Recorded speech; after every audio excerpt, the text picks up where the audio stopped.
Kwiruka ku munezero nicyo gikorwa kirusha ibindi byose agaciro muri ubu buzima.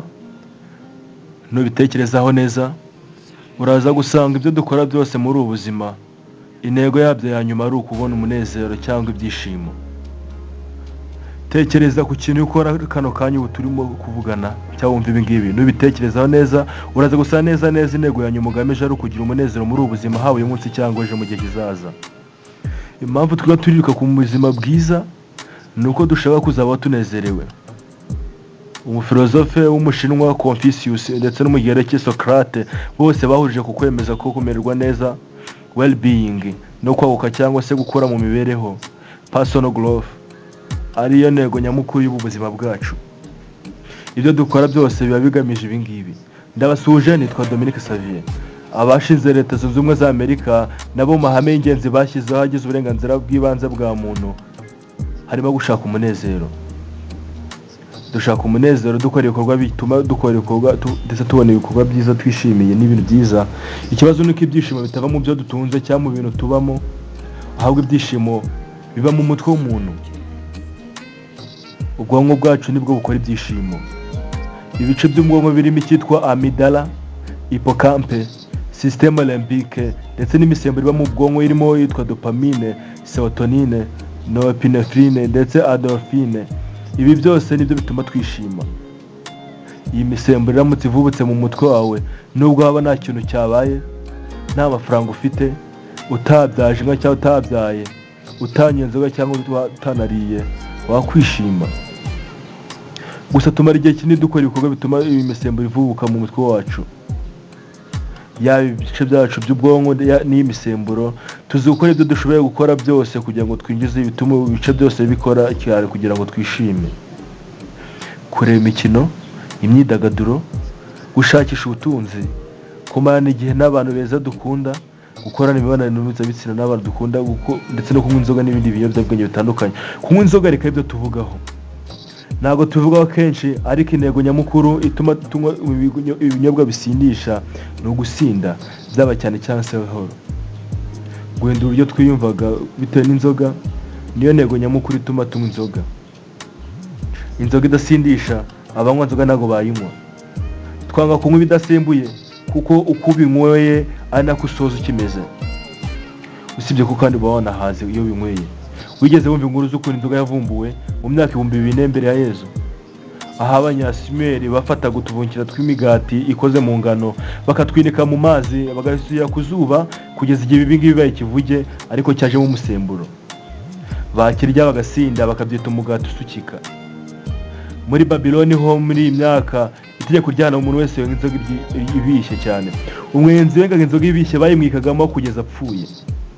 Mu Misiri ho inzoga bayifata nk'ikinyobwa gitagatifu cyavumbuwe n'Imana Osiris yibigeze kwibagirwa ingabo ziseye ku zuba maze zikahindukamo inzoga.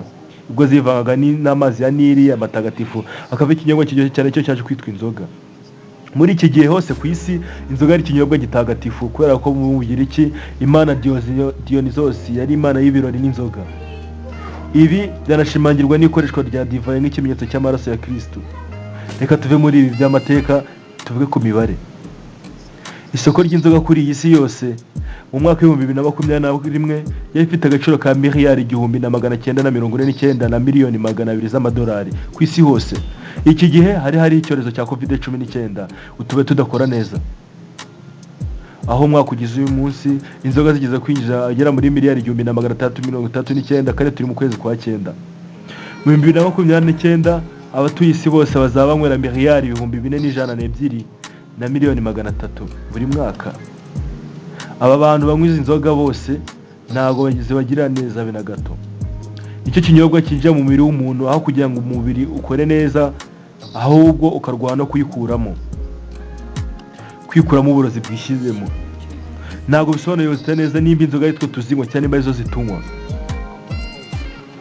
Ni ikiyobyabwenge cyemewe n'amategeko mu bihugu byinshi by'isi, ndetse banatse ku cyita ikiyobyabwenge. Gusa ubwenge bwose kirabuyobya cyane. Inzoga iteza urupfu rw'abantu 3 miliyoni ku isi hose buri mwaka. Aba ni 5% by'impfu zose ziba ku isi buri mwaka. Inzoga ibigenza ite kugira ngo ibitaryohereye ariko abantu bumve baryoheye cyane? iyo igeze mu mubiri w'umuntu. Ese ubundi ikoraho iki gituma umuntu ajya mu kaga bikamutera kwitwara uko yitwara iyo amaze kuyinywa? Ubundi gute inzoga yica umuntu?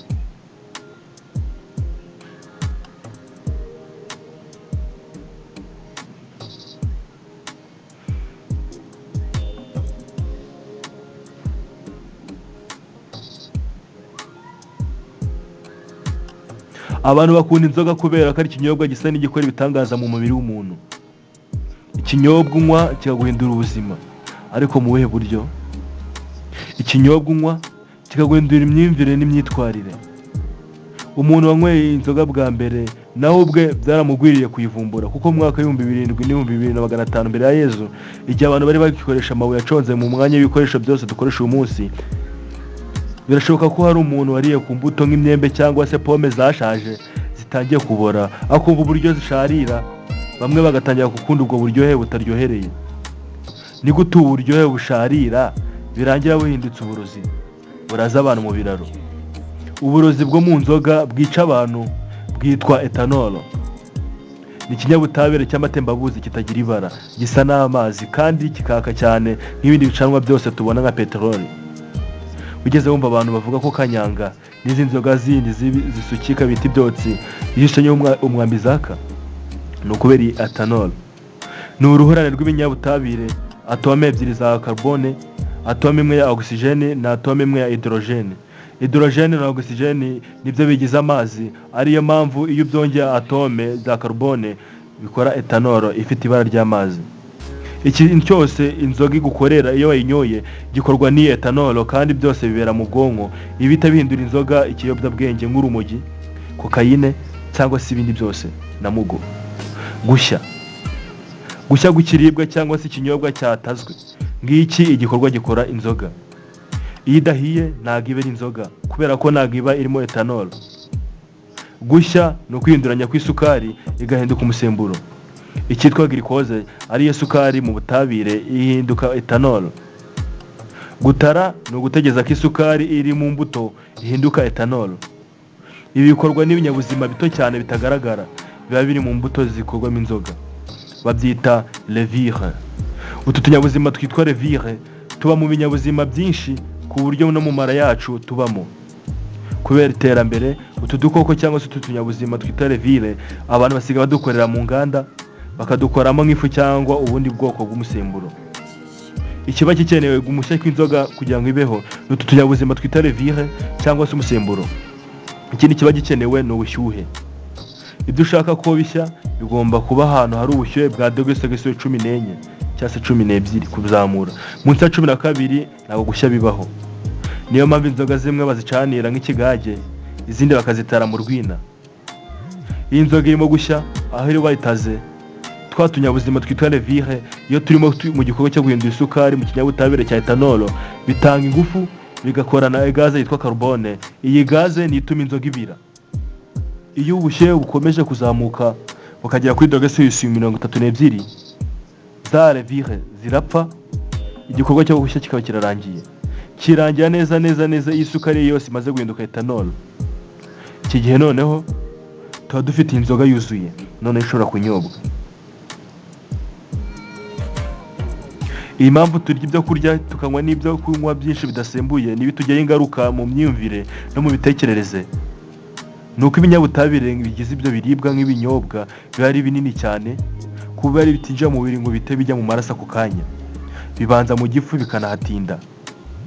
Ibinyobwa bisembuye ibyo byitwa ibisindisha kubera ko birimo etanol, kandi etanol ni ikinyabutabire gito cyane mu bunini, ku buryo iyo kinjiye mu mubiri gihita kijya mu maraso narutangira, kandi ko amaraso azenguruka umubiri wose, iki kinyabutabire gihita kigera mu bwonko mu kanya gato cyane. Iyo unyoye inzoga iramanuka ikagera mu gifu. Igifu cy'umuntu nacyo kigiye kigira ubutuyiri tukite cyane, inzoga iri mu gifu igenda inyuramo ikinjira mu nzira z'amaraso ako kanya. Izi nzira zigera mu kari mu maraso ako kanya inageramo no mu mara. Muri make ibigize umusemburo w'inzoga bari bito cyane ku buryo bitakenera gucagagurwa mu igogorwa nk'uko bigerwa ku bindi bintu byose biribwa n'ibinyobwa. Uburyo bwo kunywa inzoga nko kuyinywa irimo isukari cyangwa se kuyinywa nta kintu kirimo na kimwe mu nda, kuyinywa utariye byihutisha umuvuduko wayo mu kwinjira mu maraso, umuntu agasinda vuba kandi cyane. Ikindi kihutisha inzoga mu maraso ni ukuyinywesha umuheha.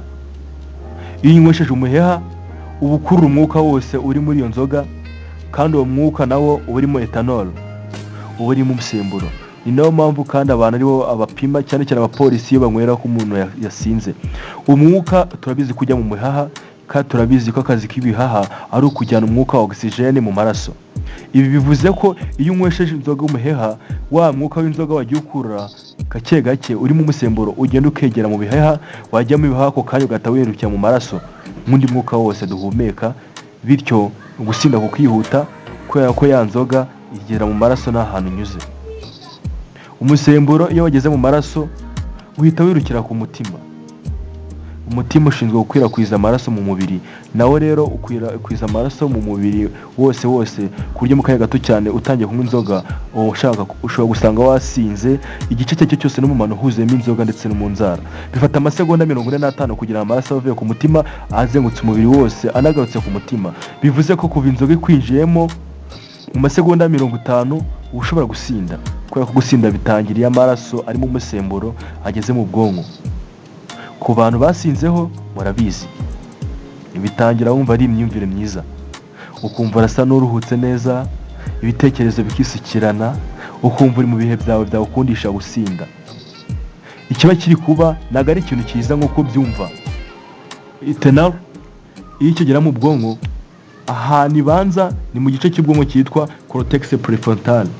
Ni igice cy'ubwonko wavuga ko gishinzwe ibirebana no gufata ibyemezo no gushyira mu gaciro.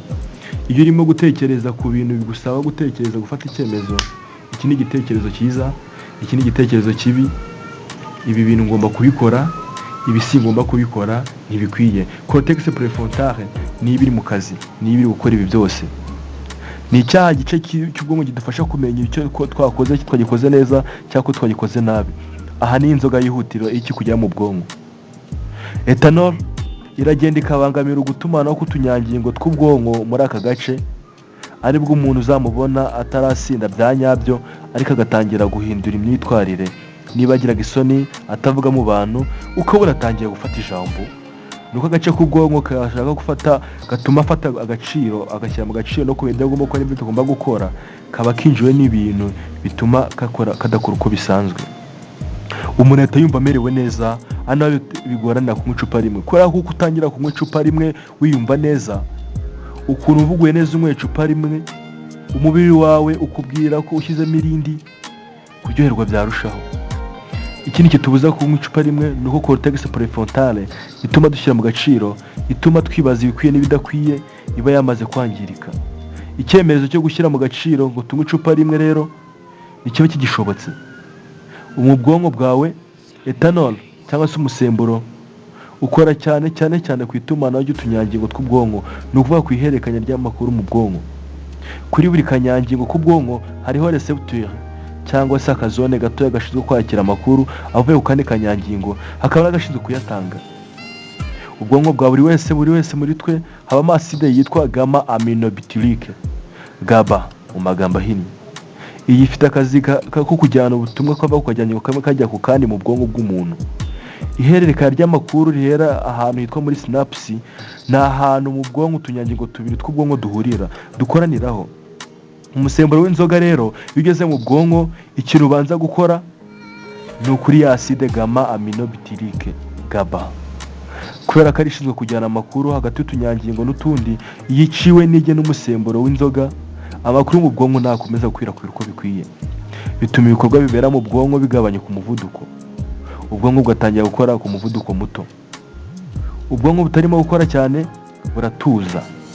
Iyi ikaba indi ngingo isobanura ukuntu abantu bari gusinda biyumva. Nta bintu byinshi bari kwiyumva bibera mu mutwe, ibibazo yari afite yumva bitagifite agaciro kubera ko adagiye gutekerezaho cyane. Iyi niyo ntandaro yo kwirekura ku muntu w'inzoga, akumva nta kimuhangayikishije, akavuga ibyo ashaka, agakora ibyo ashaka, kandi ibitekerezo by'ukumva bitari mu bwenge bwinshi nk'uko byari bisanzwe. Uko umuntu akomeza kunywa icupa rimwe inyuma y'irindi, ikirahuri kimwe inyuma y'ikindi, agera agasinda bya nyabyo byo guhagarara akagwa. Ibi ntabwo biterwa n'uko amaguru yacitse intege, ni uko umusemburo wuzuye ubwonko bwe urimo kumwizeza ko agiye kugwa noneho akarwana no kwiramira bityo akadandabirana. Umubiri wacu mu buryo bumwe ukora nk'imbaho y'amazi cyangwa se nivo. Mu matwi yacu imbere mu gutwi kw'imbere ahitwa muri oreille interne tugiramo ubwoko bubiri bw'amatembabuzi. Hari ayitwa sacule n'ayitwa utricule. Ni amatembabuzi aba ari mu dufuko. Aya matembabuzi niyo yegeranye amakuru yose arebana na pozisiyo y'umutwe wacu urimo, niba uhengamye, niba uhindukiye, niba ucuramye. Aya makuru ya pozisiyo turimo ateherezwa ku bwonko, ubwonko bukabifashisha mu gutuma umuntu ahagarara akaguma hamwe ntadandabirane cyangwa agahirime. Urebye umuntu uburyo ahagarara ku maguru abiri ntahirime bikorwa n'ubwonko buba bwakuye amakuru kuba y'amatembabuzi aba mu gutwi.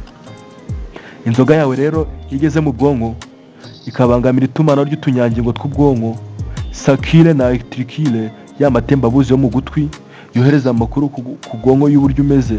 Ni ukuvuga ngo amakuru ya pozisiyo y'uburyo umeze ubwonko ntabwo buyakira, kubera ko utunyangingo twakira amakuru tuba tutagikora neza, ntabwo ayo makuru tuyakira, bityo ubwonko bugatangira kuyoberwa kumenyekanisha umubiri wawe uko umeze, ngo bukubwire nimba uhagaze cyangwa witambitse cyane nimba uri kugenda cyane nimba uryamye.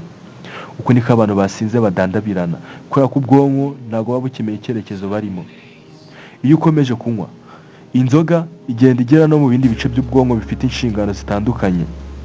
Igice cy'ubwonko gikorana n'amaso kigahita gicika intege, maze wanyoye inzoga agatangira kureba bugufi cyane cyangwa se akareba ibintu bisa nk'ibiri mu bihu. Igice gishinzwe attention cyangwa se gishinzwe kwita ku bintu cyo iyo gikozwe n'uwo musemburo kigabanya umuvuduko cyakoragaho, ku buryo uburyo wari usanzwe wita ku bintu buhinduka. Aho uzabona umusinzi yitegereza ikintu akakimaraho umwanya nk'aho arimo kugitekerezaho, nyamara atari cyo atekerezaho. Ikintu cyose ushatse gutekereza kiza buhoro cyane, ndetse no kwibuka izina ry'umuntu bigutwara igihe utatekerezaga ko byagutwara. Abahanga bavuga ko iyo mu maraso yawe hamaze kujyaho umusemburo wa 0.8% by'umusemburo wose wanyweye, aribwo ingaruka zitangira kukugarukaho inyuma, kubera ko ibice bifite inshinga zo ibintu byose bifite inshinga mu bwonko biba byamaze gukora. Nk'igice cy'ubwonko gikorana n'ururimi tukabasha kuvuga gihita gicika intege, ugatangira kuvuga bitava mu kanwa. Ingaruka z'inzoga iyo ukimara kuyinywa ubona ntacyo zitwaye, kuko nyiri ukunywa aba yumva yishimye. Gusa ingaruka z'ibanze zituruka ku bihe umunywi arimo muri ako kanya. Niyo wari urakaye cyangwa ubabaye, akayoga gake gashobora gutuma ibintu bihinduka ugatumva wishimye, ariko ibihinduka mu kanya gato noneho ukaza kugira umujinya uruta uwo wari ufite utarananywa. Iyo mu maraso hagezemo 0.5% by'umusemburo wose winjije mu mubiri, umunywi ubona atangiye gushyuha. Nibwo umuntu aba afite ubushake bukomeye bwo kuvuga kandi yumva ibitekerezo byubaka kurusha abantu bose bari aho ngaho. Bavuga ko umuntu yasinze by'ukuri iyo mu maraso ye hamaze kwinjiramo umusemburo wa 1 cyangwa se 2% by'umusemburo wose wohereje mu nda. Hanyuma umuntu ntihaba atagitangira kugenda agenda yandika umunani mu muhanda, yakwicara agatangira guhondobera. Umubona mu buryo butandukanye kure nuko usanzwe umuzi. Umusemburo wa 3 kugera kuri 5% by'umusemburo wose wanyweje mu mubiri wawe uba ari mwinshi cyane, kubera ko ahangaha umusinzi nibwo atubwenge akaba yanagwa muri koma, bayita koma ethylique. Ubushyuhe bw'umubiri uramanuka, ikigero cyo guhumeka kikagabanuka, umuntu akaba yanapfa. Ku ngimbi n'abangavu ho ibi byo bibaho bikanaba bibi cyane. Kwiyahuza inzoga umuntu agapfa birashoboka. Iyo ukomeje kunywa kandi ibimenyetso byose abigezeho ukabyirengagiza, wowe ugakomeza ukinywera, ubwonko bwawe bugera igihe bukifatira icyemezo. Ubwonko buhita butegeka inyama yitwa igicamakoma, ni inyama igabanya igituza n'inda. Uyitegeka kwikwedura igafatana n'izindi nyama zo mu nda, bigakanda igifu ikakibuza kwakira izindi nzoga. Igifu kirimo gukandwa gutyo gihita gisohora inzoga cyakiriye, umuntu akaruka. Iki gihe ubageze ku rwego ubwenge bwifatira icyemezo kuko bwabonye ko ntacyo uri gukora, wataye ubwenge nyine. Bivuga ko mu minota 45 umuntu kunywa inzoga aribwo mu maraso ye haba harimo inzoga nyinshi. Kunywa inzoga ingana gutya mu gihe gito no guha umwijima wawe akazi rimwe na rimwe udashoboye. Ethanol cyangwa se umusemburo ukinjira mu mubiri uhindura ibintu byinshi nko kwihutisha igikorwa cyo gukora inkari.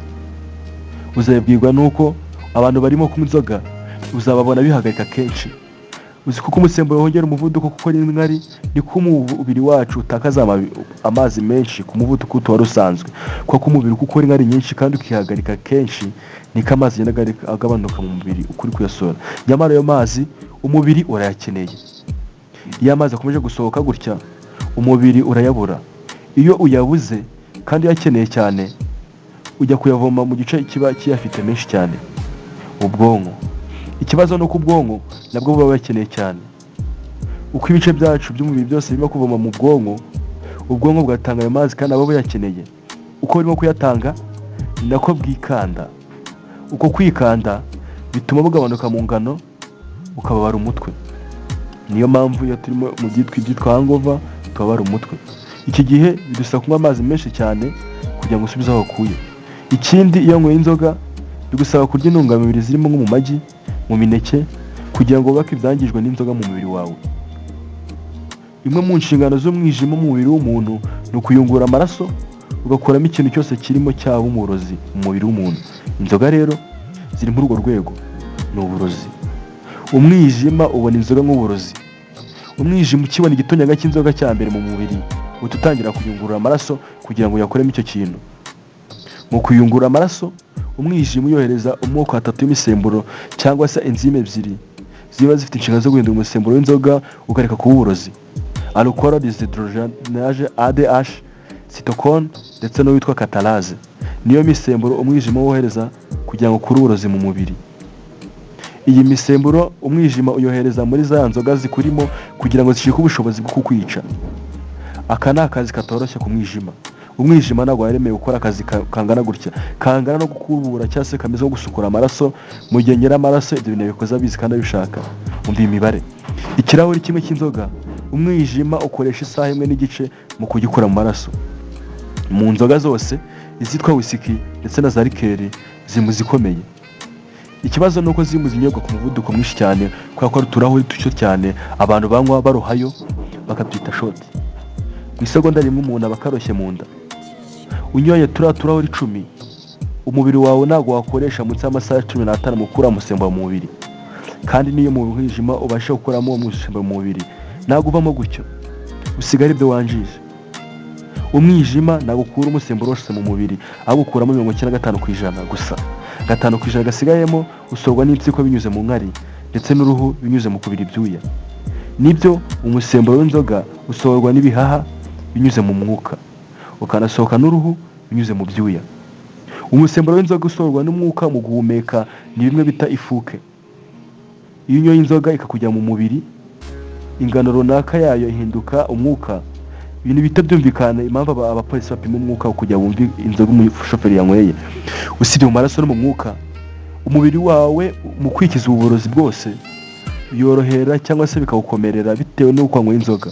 Urugero, inzoga ikwira mu mubiri vuba iyo unywewe utariye, kubera ko iyo igeze mu gifu ikisanga iri yonyine muri icyo gifu itayirukira ahandi ariho mu maraso. Ariko iyo isanzemo ibiryo irahatinda kubera ko igifu kibanza kugogora ibyo biryo. Abantu bamanje kurya batinda gusinda. Gusa nanone inzoga ishobora gusinda kwica cyane bitewe n'uko yasa umwijima ufite akazi kenshi. Aha ni nk'igihe unyweye buri munsi ikagera mu maraso igasanga umwijima wawe urimo kurwara n'indi, cyangwa se umwijima wawe urimo kuyungura amaraso kuko harimo indi myanda yenda yinjire nko mu mwuka wahumetse, mu byo wariye cyangwa mu mazi wanyoye. Uburyo umubiri ukoresha mu kwikuramo inzoga wanyoye nabwo bugira ingaruka. Iyo umubiri wawe ukunda kurwana no kwikuramo inzoga, ni ukuvuga iyo unywa inzoga buri munsi, umubiri wawe umenyera kurwana izo nzoga, none ukajya ukawumenyera burundu, ukajya uzikuramo ku muvuduko munini cyane. Iki gihe umuntu anywa inzoga zikamushamuba, ari nabyo bituma adasinda, agatinda gusinda kuko abanywa umubiri utuzikuramo. Bimusaba kunywa inzoga nyinshi cyane kugira ngo asinde. Aba bantu turabazi, gusa ibi nabivuze ko ingaruka z'inzoga ziba zidahari. Bitekerezwa ko ubwonko bw'umunywa cyane bugabanyuka mu ngano bukaba buto ugereranyije n'ubw'umuntu utanywa inzoga. Birangira umusemburo uhinduye utunyangingo tw'ubwonko ndetse ukatwangiza. Umutima urananirwa bitewe no guhora upompa amaraso yanduye. Igicamakoma aricyo kimwe mu bice by'ingenzi mu igogora, gikora akazi k'umurengera ukora guhangana n'inshingano zisanganwe mu birebana n'ibiryo, hakiyongera n'umurengera w'inshingano mu kurwana n'uburozi bw'inzoga kiba cyazaniwe. Ubu burozi rero butwika igicamakoma. iyo icamakoma cyamaze kubabuka rero nibwo umunywi arya akababara mu nda, bigatuma ababaswe n'inzoga binywera bakaba barya nka 2 mu cyumweru. Abenshi mu bantu babaswe n'inzoga ntibarya, ararya akababara mu nda ahubwo akaba yishakira agacupa. Indi ngaruka y'igihe kirekire ni uguhagarara gukora k'umwijima bitewe n'uko mbere y'uko inzoga ikuri mu nda igira ikikorwa n'umwijima ibanza guhinduka ibyo bita asteroide. Aya n'amatembabuzi asa n'amazi ashobora kwaka nka peteroli. Asteroide ni uburozi mu mubiri, iragenda ikangiza umwijima, hakiyongeraho akazi k'umurengero umwijima ufite wo kusukura amaraso, umwijima ugapfa burundu.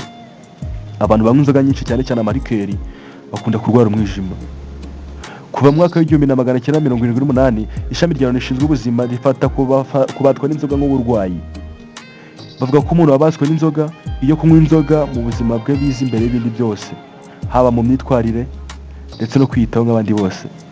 Ni igihe icyifuzo cyo kunywa inzoga utagifite ubushobozi bwo kugisubiza inyuma. Iyo utangiye kunywa inzoga ikikugera mu bwonko bivura umusemburo usanzwe uvumburwa n'ibyishimo cyangwa se ibintu bitari ibyishimo nko guhuza ibitsina, kurya, kureba imikino n'ibindi.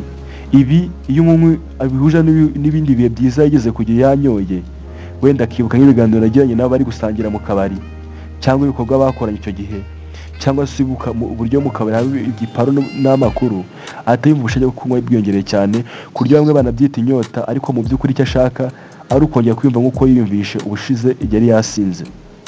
Iyo bigitangira ntubashe kubirwanya ukanywa ukaryoherwa, ejo ukananirwa kwifata ukongera, n'ejo bundi umwaka ugashira undi ugataha, ugera igihe iyo myiyumvire ukayishyira imbere y'ibindi byose bibaho.